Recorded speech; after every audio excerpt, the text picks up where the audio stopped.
glad I brought the corkscrew. Imagine walking the streets where history isn't just remembered, it's alive. Responsible tourism is not just about protecting the environment, it's about protecting heritage and culture. This place has a wealth of history and culture, and we're going to share that with you today as we walk through the town. And you absolutely cannot beat the view. It's lovely, isn't it? It's beautiful. Something. Hi, I'm Justine. And I'm Daryl. And we're the Breakaway Bravehearts. And today we're in Basque Country. We're on the French side of the Pyrenees. We're in a lovely little town called Saint-Jean-Pied-du-Port. One thing that drew us here was its reputation as a very walkable town. If you like to walk, you need to come here. But the thing that really makes this town so special is its dual heritage, Basque and French. While today Saint-Jean-Pied-du-Port is a commune in southwestern France, historically it was the old capital of the traditional Basque province of Lower Navarre. The Basques have held onto their identity despite borders, politics and even the Pyrenees standing in their way.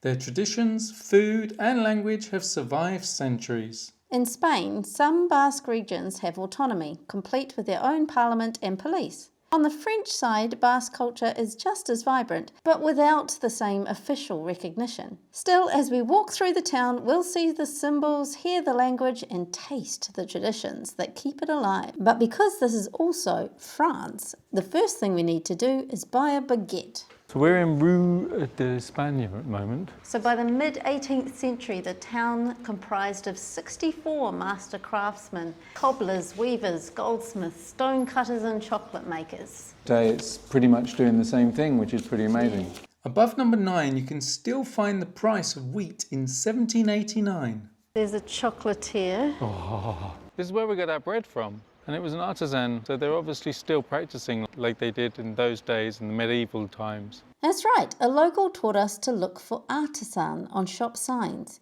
It's a legally protected title in France. It's only given to those who meet strict standards and follow traditional methods. But I'm thinking the automatic baguette dispensing machine wasn't part of the original tradition. What was part of the town's history, though, was a full 500-soldier garrison stationed here to protect the border crossing. And it was this fortress that was at the heart of it all. Well, I don't know if you can see behind us, but this is the citadel. This is basically, when you come into the town, this is what you see. It's prominent.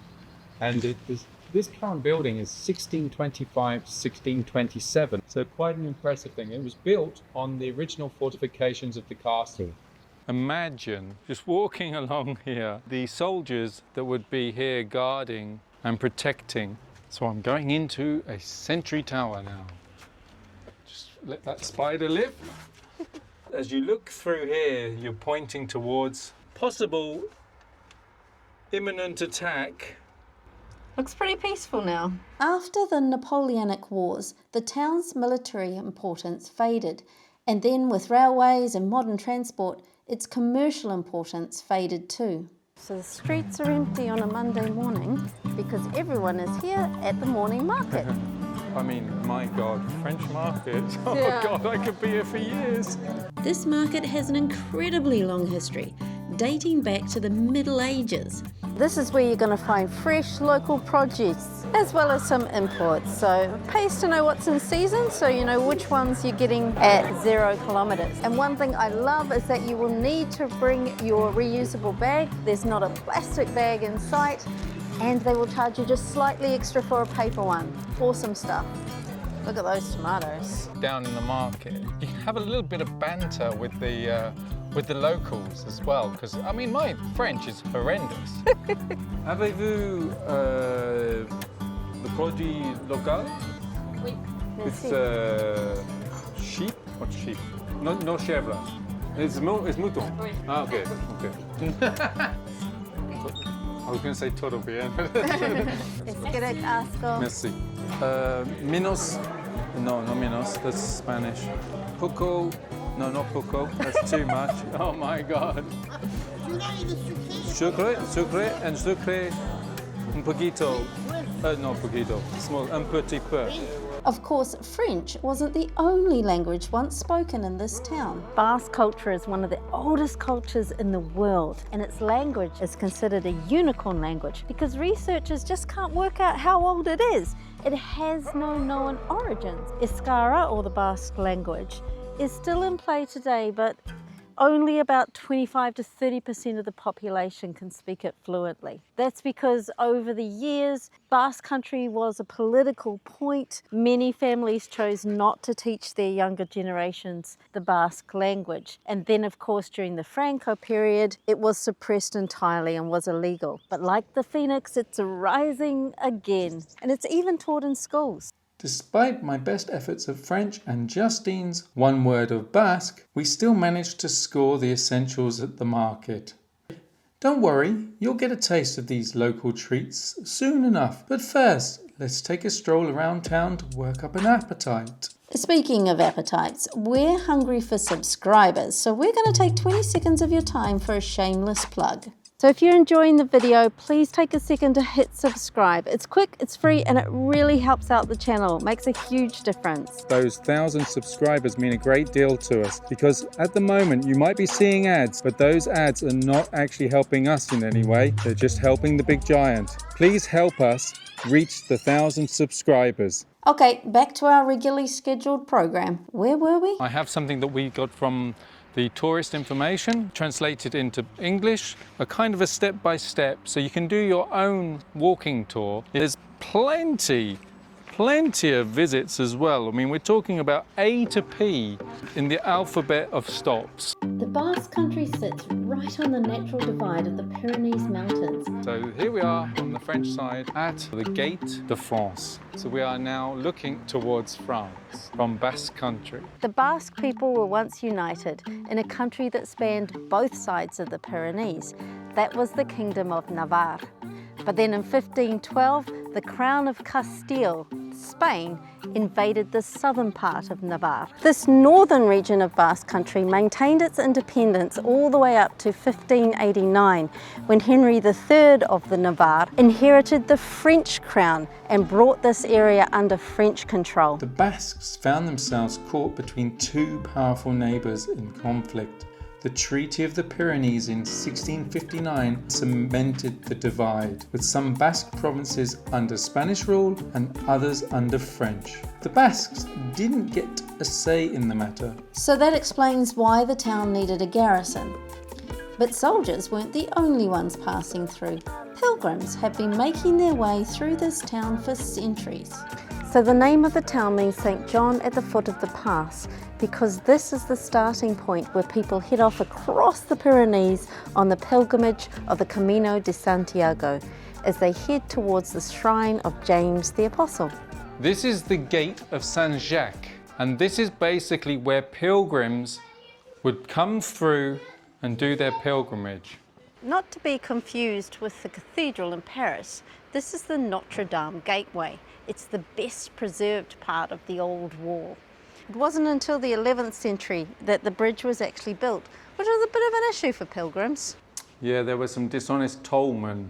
Much like your modern day scammers, the pilgrims often fell prey to dishonest tollmen who said they would help them across the water. So this would be the gate. The most impoverished of pilgrims would be sitting here waiting for the gates to open so that they could go to the hospital to receive food and charity. So I'm waiting my turn, just waiting. Don't worry, I didn't make him stay and wait for a bowl of broth. Time to try those market treats. The Basque Country, very well known for its cider drinking. Forgive me if I get this wrong, but it's called Saganoa. Almost. We'll play you how it is really pronounced. Sagarnoa. Shout out to Arachi, our Basque language model. Glad I brought the corkscrew. And it's all amazingly naturally fermented. There's no added CO2, no added sugars to this, I'm pleased to say. Yeah, that's like a really strong apple smell. That's Yeah. full on. Centuries of tradition and knowledge around the fermentation. Cheers. Cheers. I did not look up how to say cheers in Basque. If somebody could write in the comments for me how to say that, that would be really helpful. All I can say is eskerrik asko. Eskerrik asko. Eskerrik asko. Oh, Eskerrik asko Basque Country. Wow. That's actually really nice. And it's natural and dry. So of course, if you're in France, you're going to eat cheese, and we've gone for a Basque traditional cheese. I'm going to say it's oso irate, and then you can have a laugh at my pronunciation. Irati gasta. It's a semi-hard sheep's milk, and we're expecting a slightly nutty flavour from it. And it is a protected cheese, so you can only make it using traditional methods in the Pyrenees. And of course, because we're in the French region, we're going to try it with a baguette. Now, we're a little disappointed because this one doesn't have the pointy end, and a local told us to look for a pointy end to get the best baguettes. Something else we learned is that because this bread is gluten-free, it's got like air pockets in it. It's got a very limited time to eat it, so rather than harden, it starts to shrink because it's all natural produce. So let's give it a try. Bon appetit. Very good. Oh, it's surprisingly stronger than I thought. That's good. I really like that strong flavour. That's really tasty. It's really round, fills your mouth. Locally grown tomato, locally produced bread, locally produced cheese. The tomato's really good. Do love tomatoes that taste like they're supposed to. That is divine. And locally produced cider. What more do you need, Tante? Basque culture isn't just about what you can see and taste, it's also woven into the rich mythology. Some of the most fascinating stories are the ones about the mysterious yet surprisingly helpful beings said to roam these lands. So whenever we visit places like this, we are absolutely amazed at the amount of work that goes into creating these stone structures. How did humans learn these techniques? Well, actually, it was the giants who taught them. So there are Basque giants called Gentilak, who are kind beings and taught the Basque people how to construct these beautiful structures out of stone. The giants weren't the only ones who look after the Basque people. The Basawan, a tall, hairy spirit who lives in the forest, taught them about agricultural knowledge and looked after their livestock. So you'll spot Basque tradition everywhere in Saint-Jean-Pied-de-Port, with one noticeable exception. I don't see any Basque ones, babe. No, they're all crosses. Traditional Basque disc-shaped headstones Ilarriak. once marked graves with pre-Christian symbols of the cycle of life. But in towns like this, Christian burial traditions took over and these unique markers disappeared. One way the Basque people have kept their tradition alive is through the flag. Ikurriña. With its bold green, red and white, it's a symbol of pride and resilience. This also goes for the symbol you'll see everywhere, the laughable. Lauburu. So before I bought my beautiful beret, I checked in with a friend of mine about what she thought about the use of the Basque symbol in souvenirs. It's a fine line between celebrating another culture and cultural appropriation, which really isn't a great thing. For my local friend, she was really proud of this symbol, the lauburu, and is happy that it is shared and spread across the world so that people can understand and learn more about the Basque culture. But for other people, this is taking it a bit far when you put something special like this on a souvenir. I'd love to hear your thoughts. What do you think? Where is the line crossed between celebration and cultural appropriation? In the end, I decided to go with the beret because it was a wonderful combination of French culture and Basque culture. And I just really like hats. And we both really like travelling in the off-season. Off-season travel does require a bit of planning, however, so here are a few things to think about. Very walkable. If it's the winter, yeah, tramping shoes are going to help you out. We're here mid-February, it's very mild, and my sneakers are fine. Here's a welcome sight after a long day's walking and enjoying this place. Oh, that water's super. Oh, that's fresh, lovely. Yeah, really good. Is that water from the Pyrenees? It must be. Yeah. Yeah. Of course, in the off-season, it's when most towns take advantage of the quiet time to do a little bit of renovation, construction, and upgrading. And if you can handle that, it is worth it. Tourist dollars are helping them improve their infrastructure. So I'm not going to say that this happens every day, but we have been very fortunate and we're very grateful because 18 degrees today and you've got this beautiful view, blue skies, birds singing, perfect. Now, there is a lot of mountains around here, so weather-wise, you do need to be a little bit wary about what sort of weathers you're going to be getting, because that could change the experience of the day. So always be prepared. Whenever we start off exploring a new town, we like to go to the info centre. There's usually really helpful people in here, and that was the case today as well. And what they've done in advance is given you all the information about what's happening in this town and the surrounding towns over the next few days. At 4 o'clock, the Piloto Basque. The lady in there was super friendly and she answered all our questions in English, which we're really grateful for. So they pretty much sum it up here, where they're saying like whether you're a serious walker, a pilgrim, or just out for a leisurely stroll. As you quietly wander its streets, your gaze drawn to one sight after another. Admire the beauty of its architecture and its local surroundings, like the landscape. And it pretty much sums up everything. Perfectly concluded, I think.